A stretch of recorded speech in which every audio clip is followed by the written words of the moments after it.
The title of these talks, Reasons to Believe. And you wouldn't be sitting here unless you believed that in your brain there is the capacity to reason. And if you believe that you have the ability, I'm not saying you believe you're Einstein, but that you've got the ability to weigh up evidence, that you've got the ability to think, to reason, to work things out, to consider the strength of evidence, then I want you to think about why it is that you have that ability. I'm talking about Einstein. This is one of his famous quotes, that the most incomprehensible thing about the universe is that it is comprehensible. And what the physicists tell us is that the universe needn't have been comprehensible. From the point of view of science, it could have been a multitude of other ways. Why is it intelligible? Why is the universe working according to law? Why is it that rationality and reason are features of that universe? This is another popularizer of science, physicist. I'm going to show you quite a lot of quotes. I'm not quote mining. I'm not trying to pick quotes from the opposition. Not many anyway. But I want to give you enough quotes to realise it's not just us quirky people who organise these seminars who think this way, and there's plenty of resources there for you to look at the end to follow up some of these things. But Paul Davies is a popularizer of science, and he's a physicist, well-known, internationally renowned physicist. And what he says is this: the people take it for granted that the physical world is both ordered and intelligible. The underlying order in nature, the laws of physics, are simply accepted as given, as brute facts. Nobody asks where they came from. At least they do not do so in polite company. Now even the most atheistic scientist accepts as an act of faith that the universe is not absurd, that there is a rational basis to physical existence manifested as law-like order in nature, and that is at least partly comprehensible to us. So science can proceed only if the scientist adopts an essentially theological worldview.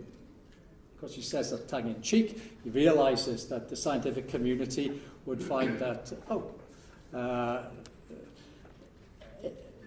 Paul Davies is not a Christian as far as I can tell. I think he may acknowledge there is a greater force, but he's not known as a religious man. He's known as a scientist and a popularizer of science. And what he's saying is that the scientific world takes it as read that we can reason logically. Otherwise, there'd be no point. There'd be no science. Science depends upon the agreed belief that we can reason things out. Where did that phenomena arise? What I'm going to show you later on, if you stick with me, is that the rationality upon which science depends itself depends upon there being a rational mind behind the universe. And without that rational mind, there's no reason to think that what we think is rational, or even could be rational. Just a chance product of atoms and the laws of physics and chemistry. So I want us to think about thinking. And we're not asking you to believe in a creator as blind faith. What we're suggesting that there are reasons to hold that belief. And one of those reasons is indicated here by Professor Paul Davies, the order and intelligibility of a world that runs according to laws. And the link with the Creator is sometimes overlooked. You see, modern science began with Bible believers seeking to understand the mind of God. The BBC and popular media, and so certainly the liberal secular culture of our Western civilization wants to give the impression that science has removed the need for God, has displaced God. But I suspect in school and college, people still talk about Newton's laws and Faraday's laws and Boyle's law. And those great scientists which set the science on its modern course were ardent believers in a creative fact. Their endeavour, the endeavour of the scientist, was to understand how God had set order in the world. And when we use our powers of reason, we may change our minds. As evidence accumulates, we hope that we are rational people, that we're not reacting emotionally or based on prejudice, that we are thinking through the new evidence. I may hopefully show some things which are new to you, or at least new thoughts for you to take into consideration. I wanted to start off with a philosopher who did change his mind about the existence of God. He died not that long ago. His belief, I don't think you could say he was a Christian or any other particular follower of a creed. He was a deist. He'd come to the conclusion that there must be a God. I think that may be as far as he went. But for most of his academic career, as a philosopher in universities in Britain and Canada, he was the world's leading atheist philosopher. He was one of the humanists that helped frame the Humanist Charter, and he was well known in his field. And then later in life, and of course the unpleasant followers of evolution and there is no God school said, well, that's what happens when you get old. Right? Which is a bit of a cheap shot, really, because I can see there's people in the audience here who are at least as old as me. And we still think, don't we, that we are capable of rational thought. Not always, I admit, not always. But when we're at our best, we're capable of rational thought. Well, this is what happened. So Anthony Flew changed his mind, and he wrote a book, There Is a God. And the starting reason he gives is this, that nature obeys laws. And he quotes, and these are his quotes in his book, and they're well-known quotes. Stephen Hawking, everybody know who Stephen Hawking is, yes. The overwhelming impression is one of order. The more we discover about the universe, the more we find that it is governed by rational laws. That's my highlight. Albert Einstein, whoever has undergone the intense experience of successful advances in this domain is moved by profound reverence for the rationality made manifest in existence, the grandeur of reason incarnate in existence. And another world-famous physicist, Paul Dirac, God is a mathematician of a very high order, and he used advanced mathematics in constructing the universe.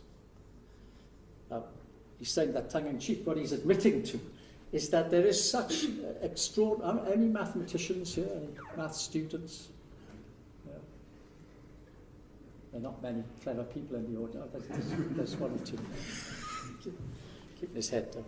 Okay. That the universe is capable of being described in mathematical terms and predictions being made. That's how you can land something on the moon or on a meteorite or something. This is an amazing thing. How come? So that has impressed people, the existence of rationality and reason and order and law. So that was the first thing. The second thing is this. This is some amazing slides you can plagiarize on the web. This is to illustrate space-time is expanding. So we're told, how would I know? Scientists tell us, don't they, that the universe is expanding. And they say, well, it is expanding, and therefore, if you went back in time, it must have had a beginning. So one of the great findings of modern science is that the universe had a beginning. What a incredible thought, isn't it? The universe had a beginning. There was an argument when I was still in school. They were still arguing about whether there was a steady state universe or whether there was a universe which had a beginning. Everybody agrees now that there was a beginning. And this is what our philosopher, former atheist philosopher, says. If the universe had a beginning, it became entirely sensible, almost inevitable, to ask what produced the beginning. Modern cosmologists seem just as disturbed as atheists about the potential theological implications of their work. So, as a philosopher, he says, look, there's only three possibilities. This is what you've got to use your trillions of nerve connections to assess now, right? Either everything came from nothing, in other words, there was nothing before that beginning. There was a beginning, and before that there was nothing. Now we can't. I don't know how many billions of cells you'd need, but you can't really cope with that concept, can you? Everything comes from nothing. But some people want us to believe that. It's absolutely preposterous. And we are the ones are accused of having blind faith. To say that everybody, everything, everywhere came from nothing, and nobody did it, is the most extraordinary thing to ask anybody to believe. Well, maybe there's always been something. Maybe before the beginning there was something else. But who knows what that could have been. Or there's a power that caused that universe to come into existence. So as a philosopher says, those are your choices, right? What do you believe? So ask yourself, what do you believe? Which one of those three do you think is the best guess? Everything from nothing, or the universe didn't really have a beginning because there was always something there, or there is a creator, there is something beyond our universe, there is a power outside our universe, there's something more majestic than that which we can see, which has caused this to come in. And none of those things is philosophically inadmissible. They're not illogical. These are the logical conclusions of the universe having a beginning. Now, if you just take this middle one, something has always been, you come to Stephen Hawking, rated to be one of the cleverest men in the world, and he wrote a book in 2010 called The Grand Design. And in it, he made a statement which has been debated quite a lot since. He says, because there is a law such as gravity, the universe can and will create itself from nothing. Spontaneous creation is the reason there is something rather than nothing. Why we exist. It is not necessary to invoke God to light the blue touch paper and set the universe going. Now, the flaw in his argument, how can such a clever man have a flaw in his argument? You know, who would dare point out and say, Stephen Hawking, you're wrong? Right?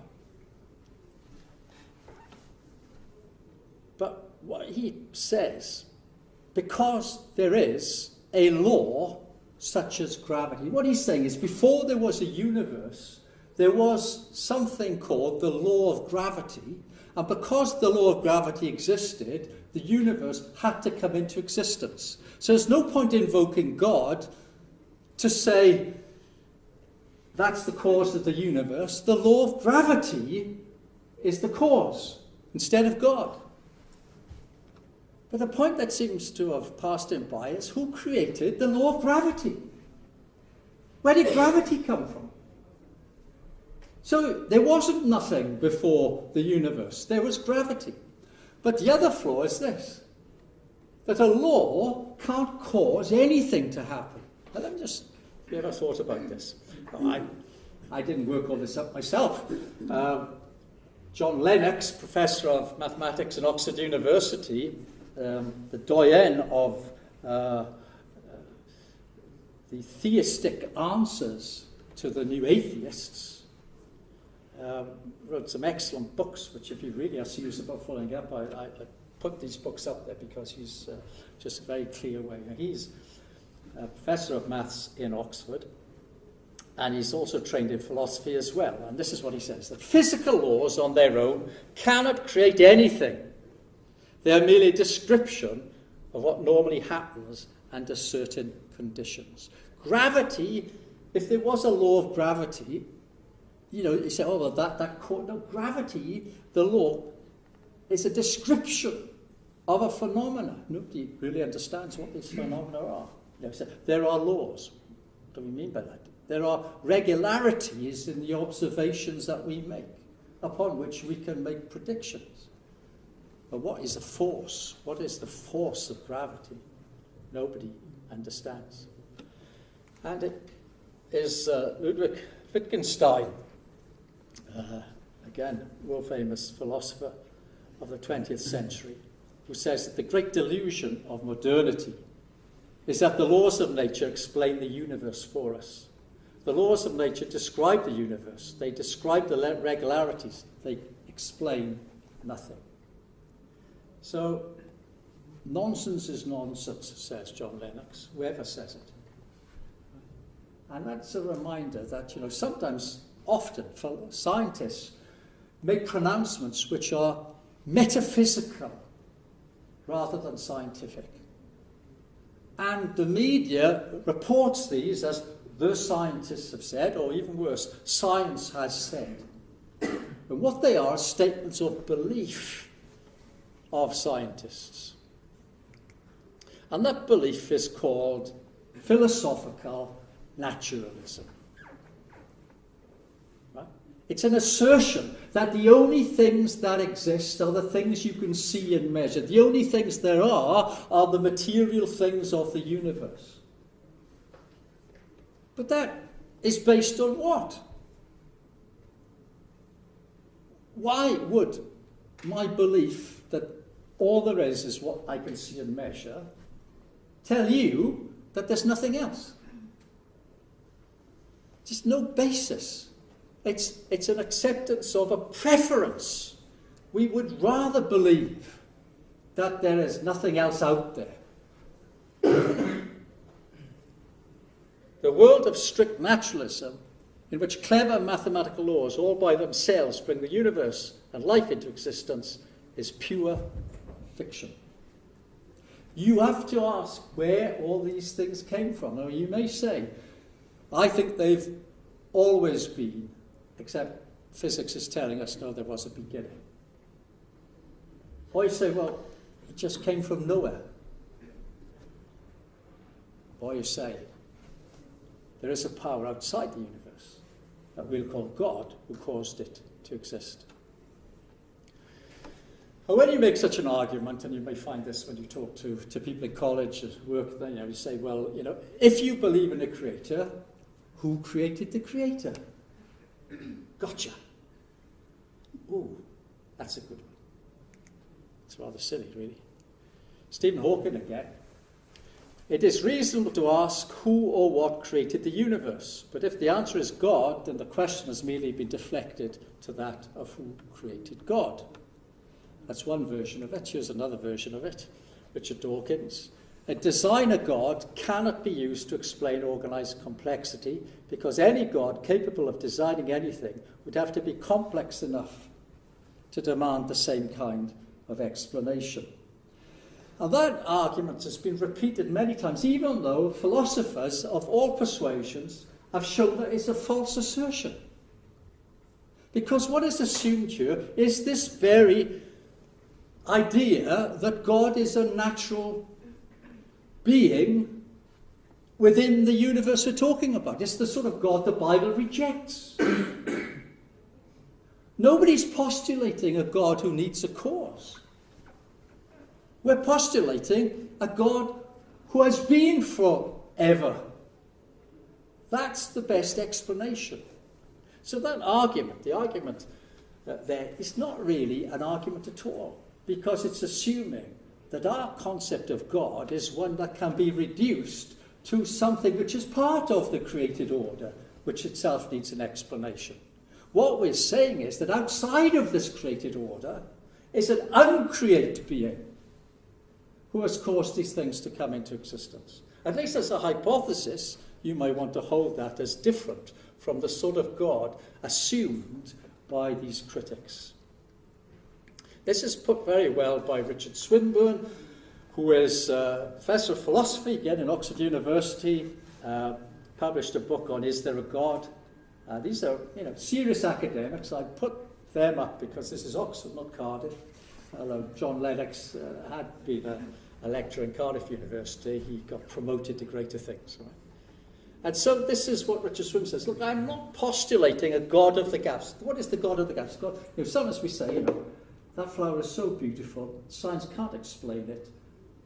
God must have done it. That's a God of the gaps. Then science comes along and says, that pretty colour, that's because of the refraction of light or whatever. Therefore, we've explained it. You don't need God to explain it. Right? I don't know anybody actually thinks about the God of the gaps in that way, but that's what he's saying. We're not talking about a God merely to explain things that science has not yet explained. I am postulating a God to explain why science explains. Why there is such a thing as reason, rationality, law and order in the universe. That we're postulating that behind that lies a rational mind. Well, why is it that, if it's true that the great majority of scientists don't find this acceptable today, why is that? I'm going to put this quote up from Richard Lewington, again, famous biologist and ardent evolutionist. Sometimes we're accused of taking a quote out of context, so I put a lot of contextual words there. It's an article in which Richard Lewington is arguing against witchcraft and things like that. Right? But in it, he makes a statement. He says, there are some things in science which are counterintuitive. Right? They don't seem to make common sense, like particle physics, where a particle can be in two states at the same time, or apparently two particles can be going away from each other at the speed of light and yet in immediate contact with each other. So that's just barney, that's counterintuitive, that can't happen. But what he says is, we accept some of these things, but look at what he says, because we have a prior commitment, a commitment to materialism. It is not that the methods of institutions of science somehow compel us to accept a material explanation of the phenomenal world, but on the contrary, that we are forced by our a priori adherence to material causes. You see what he's saying? In other words, when people say science has shown, science has assumed a naturalistic explanation as the only explanation which is valid. They've written God out of the equation. They've defined science as something that doesn't need God. Now, what we're not saying is you need God in your equation, but the very fact that you can have an equation is an expression that there is an intelligent mind behind the universe. I come across this National Academy of Sciences, the United States Academy, most prestigious scientific organisation in the world, and it's got a real bee in its bonnet against creationism, and part of that is political. The United States creationists want to bring God into the school, and the Constitution of the United States doesn't allow religion in schools, and therefore the big argument in the courts is more about politics than it is about religion and science. But when creation science is talked about, this is what the US National Academy of Sciences says about science. It says, it fails to display the most basic characteristic of science, reliance upon naturalistic explanations. So that's the definition of science. If you say, yes, but I believe in a creator, you're not a scientist. That's outside of it. So where did science come from? Isn't a scientific question, is it? Because a scientist can't answer it, because if you ask, what came before the material universe? What came before nature? You've got no answer at all.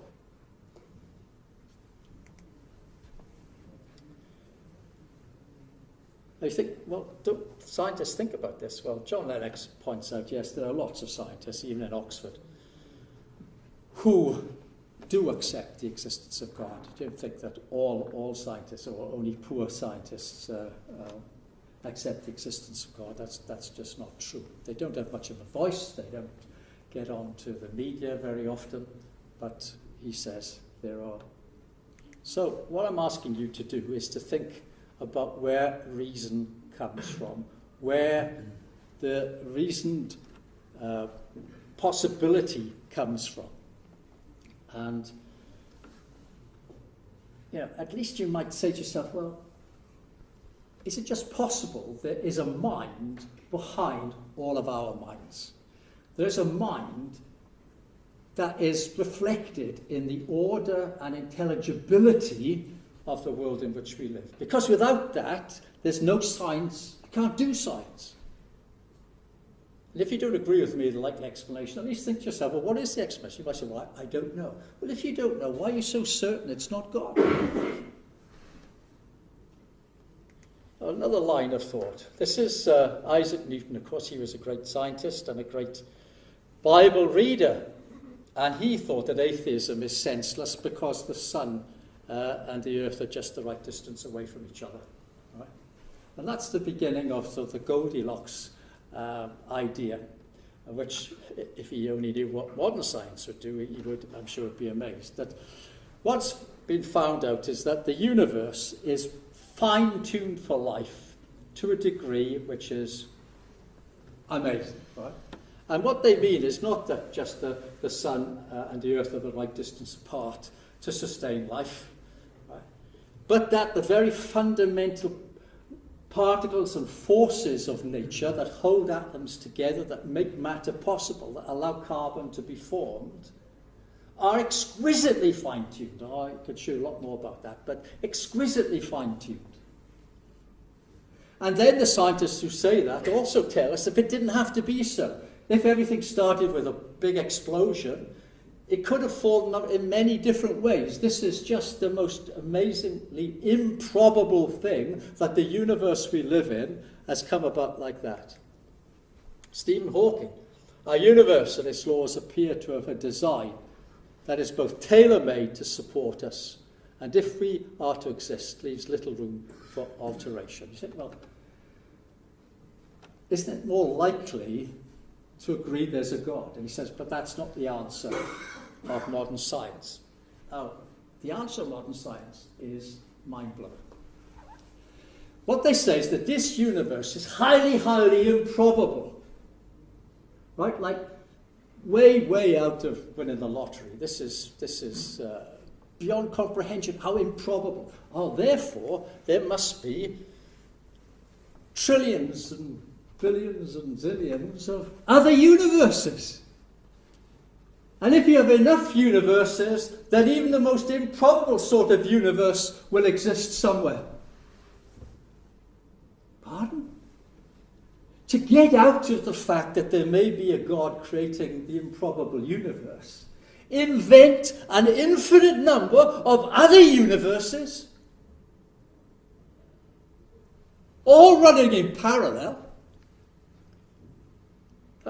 This is what John Polkinghorne says, physicist. Let us recognize that these speculations, for what they are not physics, but they're metaphysics. See, how could you ever know there was a universe outside our universe? Because not a galaxy, not talking about a galaxy, talking about a universe outside our universe. You could never know that, could you? But would you rather invent an infinite number of them to get out of the possibility that there's a God? But it doesn't get out of that possibility. Because who created the multiverse? Who created the infinite number of universes? You've multiplied your problem by an infinite number of times.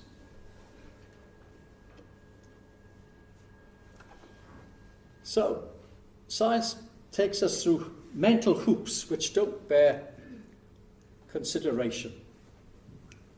The next point that Anthony Flew draws attention to is the origin of life. The origin of life is beyond the explanation of scientists. And I came across recently this Professor James Tour, and he works in Rice University in America. we're interested in partly because our Ben is doing something similar, looking at chemistry of molecules in biological systems and how they operate and how they form. And James Tour is one of the top 10 chemists in the world. He has won enormous number of plaudits because of his ability to make these micro machines. And he's recently, and this is a brave thing for any scientist to do, he's written an open letter to his colleagues. So he's talked to the structural chemists throughout the world in a public journal and said, own up, we haven't got a clue how life began. Well, that's what he said. You can see him on YouTube. He's a good speaker, well worth looking. Basically, he says the probability of life, living organisms, which are made up of chemicals which are self-replicating, right? He says, look, I make chemicals. And you can't make these chemicals, because they're very particular chemicals, by putting everything in a bottle and heating it up. You just can't do it. He says life should not exist. And then he says in this open letter, life should not exist anywhere in our universe. Life should not exist on the surface of the earth. Yet we are led to believe that 3.8 billion years ago, the requisite compounds could be found in some cave or undersea vent, and somehow or other they assembled themselves into the first cell. He says, that is total nonsense. He says, if you know how to make molecules, you know that just is not possible. He says, we synthetic chemists should state the obvious. The appearance of life on Earth is a mystery. We are nowhere near solving this problem. The proposals offered thus far to explain life's origin make no scientific sense. So science cannot say where the universe came from, right? Would rather invent all these other universes. But science can't explain how life came to be on Earth, even if you say it came from another planet, somewhere in the universe. Well, where did that life come from? He says you can't make chemicals that you need for life in the sort of environments that exist or might have existed. So it's not, it's not, that's creationist talking here. This is one of the top chemists in the world speaking.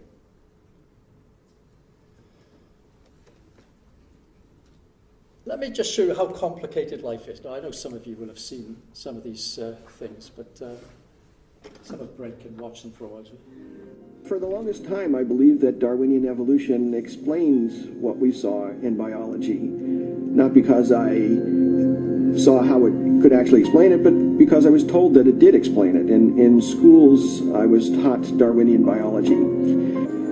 In the 19th century, when Darwin was alive, scientists thought that the basis of life, the cell, was some simple glob of protoplasm, like a little piece of jello or something that was not hard to explain at all.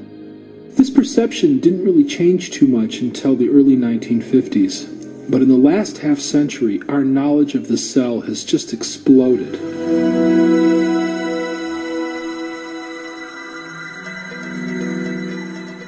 Today, powerful technologies reveal elaborate microscopic worlds. At the very basis of life, where molecules and cells run the show, we've discovered machines, literally molecular machines. There are little molecular trucks that carry supplies from one end of the cell to the other. There are machines which capture the energy from sunlight and turn it into usable energy. There are as many molecular machines in the human body as there are functions that the body has to do. So if you think about hearing, seeing, smelling, tasting, feeling, blood clotting, respiratory action, the immune response, all of those require a host of machines. When we look at these machines, we ask ourselves, where do they come from?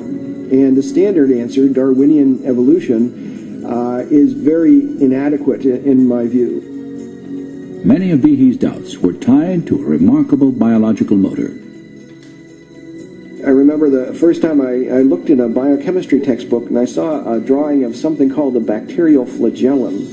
with all of its parts and all of its glory. It's had a propeller and the hook region and the drive shaft and the motor and so on. I looked at that and I said, that's an outboard motor. That's designed. That's no chance assemblage of parts. Behe's reaction was not surprising, for the molecular motors that drive bacteria through liquid each depend upon a system of intricately arranged mechanical parts. These parts come into focus when portions of a cell are magnified 50,000 times. Biochemists have used electron micrographs like this one to identify the parts and three-dimensional structure of the flagellar motor.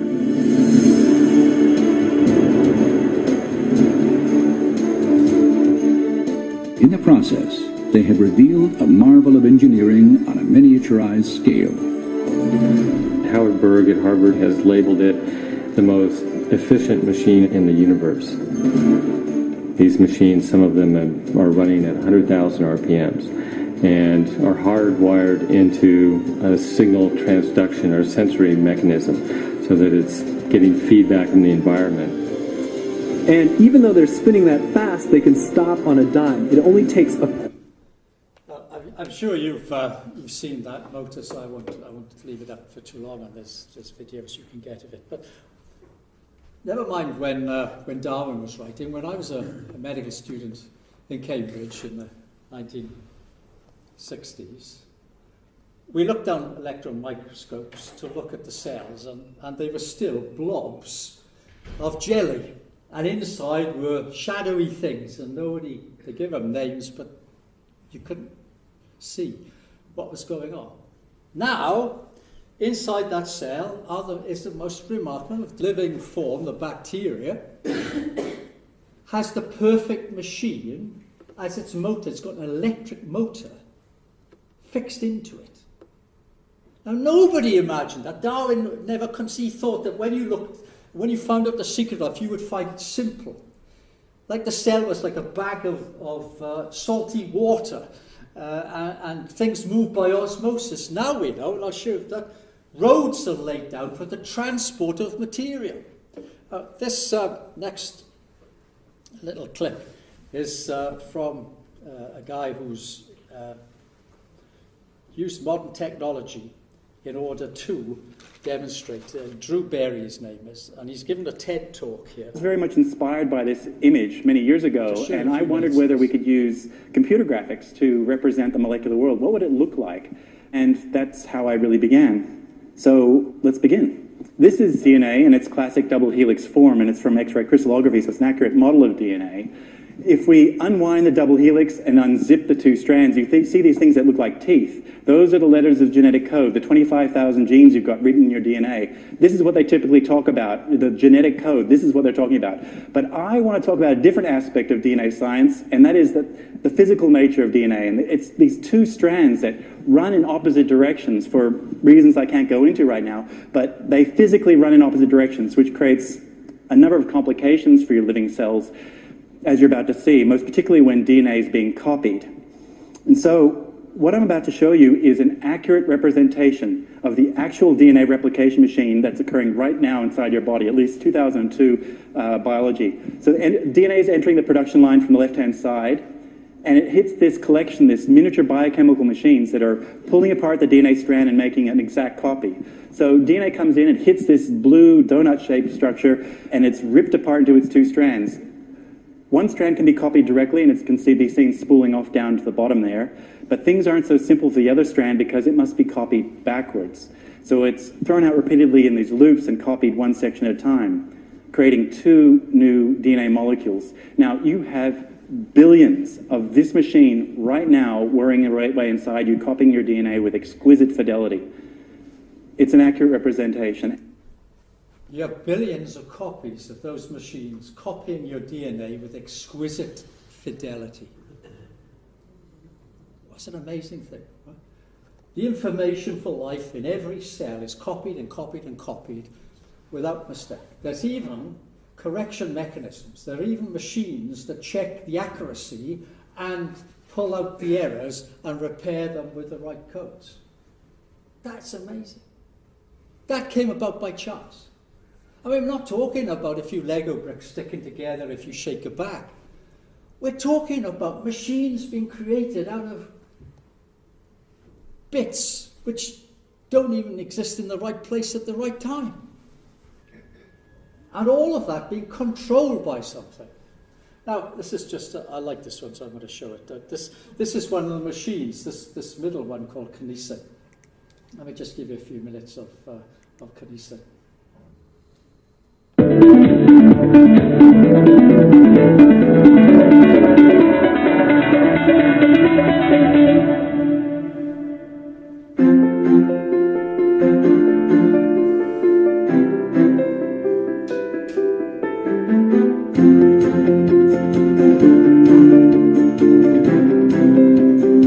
Cells are full of specialized components that perform functions vital to their existence. But how do these components get to the right locations inside the cell to perform their functions? For larger components, a transportation system is needed. Meet the Kinesin. Masterpieces of microengineering, Kinesins are miniature motorized machines that carry cargo from one part of the cell to another, walking along self-assembling highways called microtubules. Known as the workhorses of the cell, Kinesins have 2 feet, or globular heads, that literally walk 1 foot over another along the microtubule, pulling their cargo to its destination. Each foot possesses 2 special locations, called binding sites, that interact with other molecules. One site attaches to the microtubule, and the other binds with ATP, the energy molecule of the cell. When one foot binds with ATP and uses its energy, the foot flips over, resulting in the walking motion. Each foot has a short neck, which is connected to a strand of a long coiled stalk. At the end of the stalk is a fan-shaped tail, which holds tightly to the cargo being transported. Kinesin. I mean, it's just mind-boggling. I mean, that's a simplified version of a little bit of a cell. A transport system with trucks and roads, but the trucks are laid down in front of the roads and picked up behind the truck as it goes along. Who's controlling that? Imagine, you've got to make the machine that does the carrying, but you also have to make the machine that makes the machine that does the carrying. And all of that is encoded in like a software program in the cell. And it has to be coordinated. It has to be managed. Something in the cell has to say this is needed at this time in that place. You think, oh yeah, that comes about by chance. Well, your rational mind is not telling you it came about by chance. Your rational mind is telling you that's designed.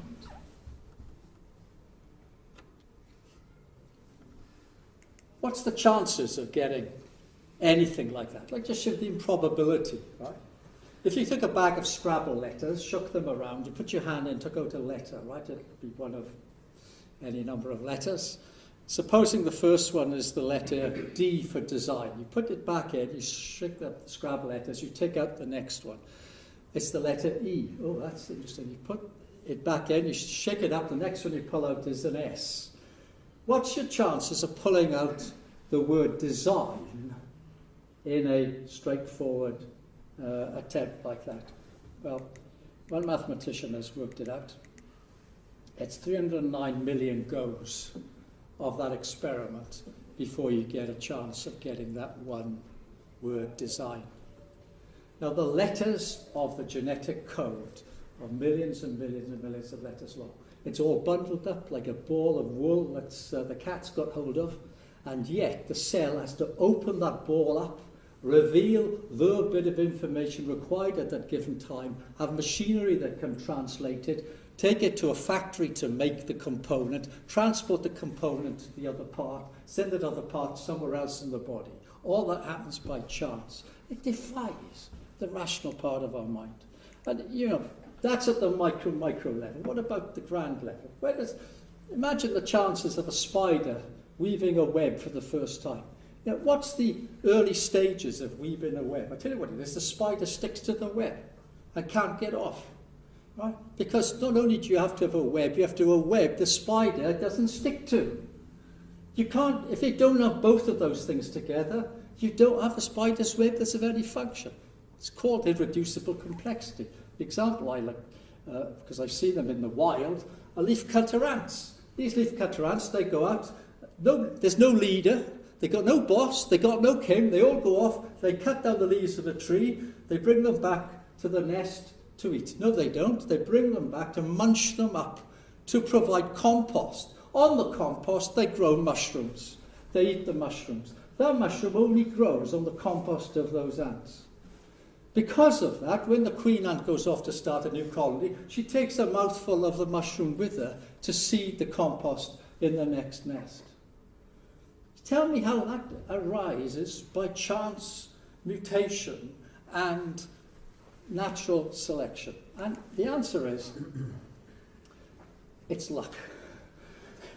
You end up saying that we're incredibly lucky to live in a world which is just right for life, and we're incredibly lucky to have evolved like this. Well, we had to be lucky because here we are, and there's no other explanation. That's what people will do to get out of accepting the possibility that there is a creator. So now Darwin had his own test of evolution. In The Origin of Species, he said if it could be demonstrated that any complex organ existed which could not possibly have been formed by numerous successive slight modifications, my theory would break down. His whole thesis was based upon the fact that all this complexity, because he didn't know what it was, could come about by small step changes. When it's a cybernetic system, it requires feedback loops. You can't have small changes with disastrous consequences. And when he wrote to Asa Gray in 1860, this is what he says. It's curious, I remember well the time when the thought of the eye made me cold all over. Why did it make him cold all over? Because he couldn't imagine how you could get an eye by small successive changes. But he says, I've got over that now. Now, small trifling particulars make me feel very uncomfortable. How did a peacock's feather evolve? There's a book there, Don might mention it at the end here. Professor Burgess from, you've got it here, is it? Okay, great, thanks a lot. Stuart Burgess is a professor of design engineering at Bristol University, and he's written a book on the design and origin of man, and he's got other books as well, and it is, he writes up the book on the peacock's feather, and it's an amazing complexity. Right? You can't imagine how chance could. So you say, well, yes, but surely all biologists must know that, and they still believe it. So, you know, Palmer, you're out on your own. You're a nut. You know, the great establishment of science accepts Darwinism. Well, they're having real problems. A year ago, a much publicised meeting was going to be held in the Royal Society, and it was going to look at new trends in evolution. Now, the creationists sneaked in, and it was... the Royal Society knew that the creationists would be around. They was very careful what they didn't say about admitting to the deficiencies of evolution.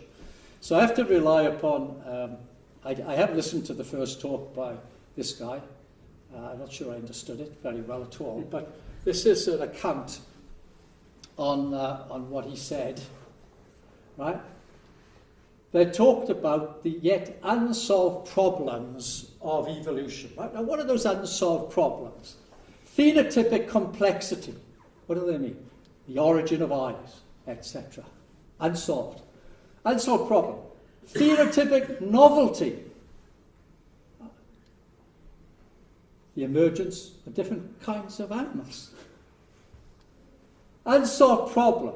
Non-gradual forms of transition.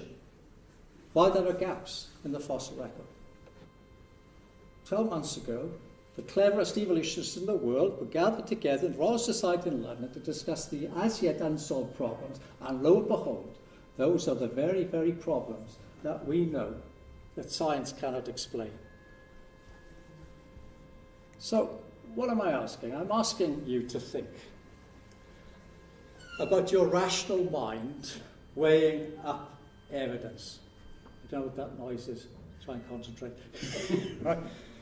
Try and use your rational mind. Now blot out all that irrational speculation as to what that noise is. If you smell fire, we'll all get out of it. On the one hand, you have design, mind, deliberate, living, purposeful, intentional reason and order. And on the other side, no God, random, chance, evolution. I'm going to finish by quoting this philosopher. Thomas Nagel is an atheist. That's why it's so powerful. He's an atheist and professor in New York. World famous, all these guys are world famous, right? World famous philosopher, atheist. They tend to write their books as they get to the end of their career, because if they'd written them at the beginning of their career, they wouldn't have had a career. It's a real serious issue, actually. A real serious issue. People dare not speak out about design without fearing that their jobs will go and their prospects are zero. This is what he says, right? Science is driven by the assumption that the world is intelligible. Without the assumption of an intelligible underlying order, there'd be no science. It's that very intelligibility that needs an explanation. John Lennox says this: can rationality really arise through unguided natural processes? And this is what we're talking about. This is Richard Dawkins. The universe is nothing but a collection of atoms in motions. Human beings are simple machines. If that's the case, what's our explanation for all the things that we hold so precious? If all we are is chemistry and physics, there can be no higher order of thinking. Darwin himself admitted to the problem. He says, with me the horrid doubt always arises whether the convictions of a man's mind, which has been developed from the mind of lower animals, are of any value or at all trustworthy. You know, what he's saying is, if all we are is the product of an evolutionary process, that some primitive ape had a chance mutation that made it a little bit cleverer, and then that next generation was a little bit cleverer, and eventually you get to humans, all you can say is those little bits of cleverness had value in survival. You can't say they have value for seeking truth. You can't say they have value in being rational. You can't say they have value for anything that goes above natural phenomena. All you can say is they had some survival value. How could you trust a brain produced like that? How could you say that that brain is telling me what is true? Stopped him sleeping at night. Why should I think that my own thoughts are meaningful? And so Thomas Nagel goes on to say, seems to me it is usually the current orthodoxy about the cosmic order is the product of assumptions that people make. And he says, I would like to defend the untutored reaction of incredulity to the reductionist neo-Darwinian account of the origin and evolution of life. It is prima facie highly implausible that life as we know it could have happened. He wants to say, look, the man in the street, the woman in the street, looks at this and says, you telling me all that came about by chance? Don't be silly. He says, I'd like to defend that. He says, you tell me where life came from. You tell me where different animal forms came from. You're telling me they came about by small variations and chance selection. And then he goes on to say, I realise that such doubts will strike many people as outrageous, but that is because almost everyone in our secular culture has been browbeaten into regarding the reductive research program as sacrosanct, on the ground that anything else would not be science. That's a brave philosopher. Of course, he's been attacked. You can read the attacks on him because there's a vested interest. in that system to defend itself. They've been freed from the constraints of there being a God, and they don't want to go back to it, even though the evidence is accumulating of such complexity and order as to demand an intelligent mind behind the universe. And he says that evolutionary naturalism provides an account of our capacities that undermines their reliability. In other words, if you insist to me that your intelligent mind is the product of evolution, it diminishes the intelligence of your mind. Because you can't insist that you can come to any rational conclusion because you're just an evolved species. The basis of rationality doesn't lie within that struggle for existence. It just means selective advantage to survive. If you as a scientist are adamant that you have rationality as your reason for being a scientist, then you've got to think of a better explanation. C.S. Lewis said a long time ago now, if all that exists in nature, the great mindless interlocking event, if our own deepest convictions are merely the byproduct of an irrational process, then there's not the slightest ground for supposing, in my words, that what we're thinking has any truth value at all. So I want you to come next week, if you will, because this majestic opening of the Bible actually presses all the buttons. The rationality behind the universe, the designer behind the design, the one who gives meaning to life, meaning to your life, meaning to my life. And those of us who are keen readers of the Bible will know that that life, God's life, has a purpose which is coming to a climax. That the world is progressing in a way that the Bible has described thousands of years ago in a most remarkable way. So when you go home, you lay that most sophisticated computer ever on the pillow. You have some thoughts to think about, and when you wake up the next day, God willing, I do hope that you will still be wondering what all this means. And at least this, give this one chance. Maybe the Creator has spoken to us. And just maybe that's what the Bible is.